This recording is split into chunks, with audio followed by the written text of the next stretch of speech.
कोरोनानंतर गेल्या 5 वर्षांपासून व्हायरसची भीती लोकांवर एवढी आहे की लोक अजूनही घाबरले आहेत। युगांडामध्ये आलेल्या एका नवीन विषाणूने जगभरातील तज्ज्ञांना पुन्हा एकदा चिंतेत टाकलंय।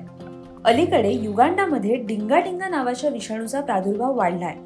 या डिंगाडिंगा विषाणूच्या संसर्गामुळे आतापर्यंत 300हून अधिक लोकांना याची लागण झाली आहे। विशेष म्हणजे डिंगाडिंगा याच्या सर्वाधिक महिला आणि मुली बळी ठरत आहेत।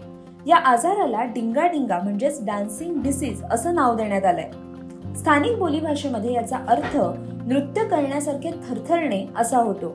हा एक गूढ आजार आहे ज्यामुळे शरीर अनियंत्रितरित्या थरथरतं आणि चालण्यामध्ये अडचणी येतात। या आजारामुळे कोणाचाही कोणत्याही प्रकारचा मृत्यू झाला नसला तरी आफ्रिकन देशात आज हा आजार वेगाने पसरतोय।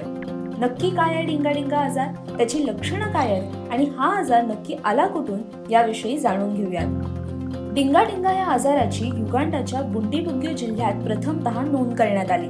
या आजाराची विविध लक्षणे आहेत ज्यामध्ये सर्वात लक्षणीय बाब म्हणजे नृत्यासारख्या हालचालींसारखं शरीराचं थरथरणं। त्याबरोबरच रुग्ण व्यक्तीमध्ये तीव्र ताप, अशक्तपणा आणि काही प्रकरणात अर्धांगवायू, त्याचप्रमाणे डोकेदुखी, खोकला, सर्दी आणि अंगदुखी यासारखी लक्षणं दिसून येतात।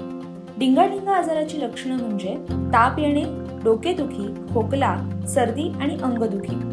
युगांडाच्या आरोग्य विभागाने अद्याप डिंगाडिंगा विषाणूमुळे झालेल्या मृत्यूबाबत कोणतीही माहिती दिलेली नाही। लोकांना वेळेवर औषधं घेण्याचा सल्ला दिला जातोय।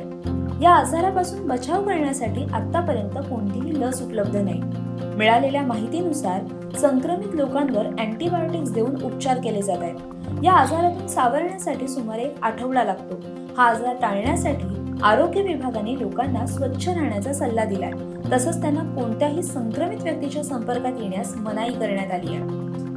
अशाच नवनवीन माहितीपूर्ण व्हिडिओसाठी माय महानगर मानिनीला नक्की सबस्क्राईब करा।